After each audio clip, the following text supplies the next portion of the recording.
Bismillahirrahmanirrahim. Alhamdulillahirabbil alamin wa bihi nasta'inu ala umurid dunya waddin. Wassalatu wassalam ala habibika sayyidina wa syafi'ina Rasulillah Muhammad ibni Abdillah sallallahu alaihi wasallam, amma ba'du. Para pemirsa Syiar TV yang dimuliakan dan dirahmati oleh Allah Subhanahu wa taala.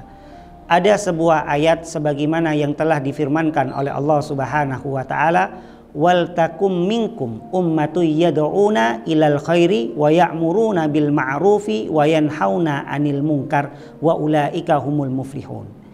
Di dalam ayat tersebut Allah Subhanahu wa taala mengingatkan kepada siapa? Kepada umatnya Nabi Muhammad sallallahu alaihi wasallam, agar kita sebagai umatnya Nabi Muhammad sallallahu alaihi wasallam untuk melakukan dua hal. Apa? Yang pertama adalah beramar ma'ruf, kemudian yang kedua adalah untuk nahi mungkar. Ketika seseorang tersebut itu melakukan dua hal yang semacam ini, Allah Subhanahu wa taala melanjutkan, wa ulaika humul muflihun. Mereka itu adalah orang-orang yang beruntung. Jadi ketika umatnya Nabi Muhammad sallallahu alaihi wasallam senantiasa melakukan dua hal, semangat dalam beramar ma'ruf, kemudian semangat dalam nahi mungkar, maka mereka adalah orang-orang yang beruntung. Orang-orang yang beruntung ini adalah yang dimaksud umat Nabi Muhammad sallallahu alaihi wasallam yang dipilih. Kenapa saya katakan umat Nabi Muhammad sallallahu alaihi wasallam yang dipilih? Karena tidak semuanya umatnya Nabi Muhammad sallallahu alaihi wasallam itu mampu menjalankan keduanya. Apa? Mampu beramar ma'ruf dan mampu bernahi mungkar. Ada kalanya seseorang tersebut itu mampu beramar ma'ruf, ceramah kemana-mana, ngisi pengajian di majelis A, majelis B, majelis D, khutbah Jumat di mana-mana, kemudian ngisi pengajian di kota ini dan sebagainya sampai ke luar negeri. Tapi sedikit sekali ketika seseorang tersebut itu untuk melakukan nahi mungkar. Karena orang-orang yang nahi mungkar ini adalah resikonya tidak kecil melainkan besar. Ya. Tetapi ketika seseorang tersebut itu enggan ataupun tidak mau untuk bernahi mungkar ataupun merubah ataupun mencegah perbuatan-perbuatan yang mungkar, perbuatan-perbuatan yang dilarang di dalam syariat Islam. Tentu hal yang semacam itu adalah tidak dibenarkan oleh Allah dan tidak dibenarkan oleh Nabi Muhammad sallallahu alaihi wasallam. Di dalam hadis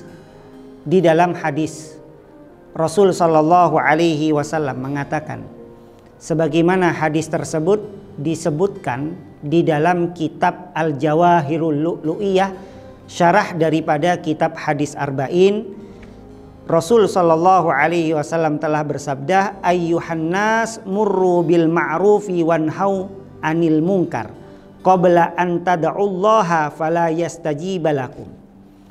Rasul sallallahu alaihi wasallam sampai mengingatkan kepada umatnya Nabi Muhammad sallallahu alaihi wasallam agar untuk beramar ma'ruf dan agar untuk nahi mungkar. Kenapa? Karena ketika seseorang tersebut itu sebelum berdoa kepada Allah Subhanahu wa taala, maka hendaknya umat Nabi Muhammad sallallahu alaihi wasallam itu untuk melakukan dua hal, yaitu amar ma'ruf dan nahi mungkar. Kenapa? Karena ketika orang tidak mau amar ma'ruf nahi mungkar, doanya itu tidak akan diijabahi oleh Allah Subhanahu wa taala. Kenapa? Banyak para kiai-kiai, para ulama-ulama sekarang mereka berdoa, membuat istighosah, doa bersama. Tetapi kenapa doanya tidak dikabulkan oleh Allah Subhanahu wa taala? Dikarenakan satu hal. Apa? Mungkin mereka mampu beramar ma'ruf tetapi mereka enggan untuk bernahi mungkar. Para pemirsa Syiar TV yang dimuliakan dan dirahmati oleh Allah Subhanahu wa taala. Dikatakan oleh sahabat Anas bin Malik. Sahabat Anas bin Malik itu mengatakan, man sami'a ahadan yaf'alu munkaron walam yanha jaa yaumal qiyamah asam maktu al udunain. Dikatakan oleh sahabat Anas bin Malik bahwasanya barang siapa mendengar salah satu seseorang yang berbuat kemungkaran. Jadi mendengar meskipun tidak melihat, mendengar saja. Ya, mendengar bahwasanya orang tersebut itu adalah telah berbuat kemungkaran. Katakanlah orang tersebut itu melecehkan agama. Orang tersebut itu menistakan agama. Ya. Walam yanhau jaa yaumal qiyamah, dan seseorang tersebut bersikap apatis. Jadi tidak peduli. Ya, tidak peduli. Ya, orang itu mau menistakan agama, orang itu mau melecehkan agama, orang itu mau bermaksiat. Tidak ada kepedulian sama sekali.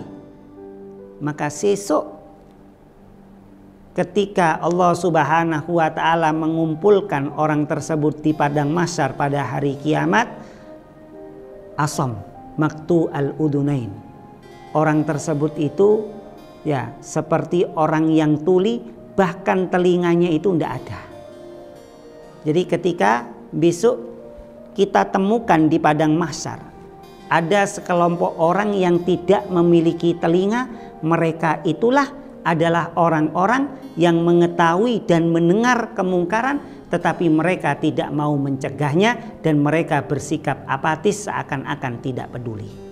Kemudian juga dikatakan oleh sahabat Abu Umamah radhiyallahu taala anhu, beliau mengatakan yuhsaru nasun min hadhil umma ala suratil qirla wal khanazir bimulasaqatihim ahlul ma'asi wa tarkum nahyum wa hum qadirun.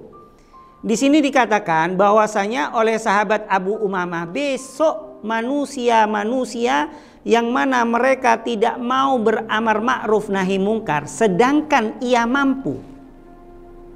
Ia mampu untuk beramar ma'ruf nahi mungkar. Amar ma'ruf nahi mungkar itu kan tidak harus dengan tangannya, tapi kan bisa dengan lisannya, seperti para pendakwah, seperti para kiai, para ulama, para habaib dan sebagainya. Tapi mereka memilih membisu, mereka memilih diam. Ya.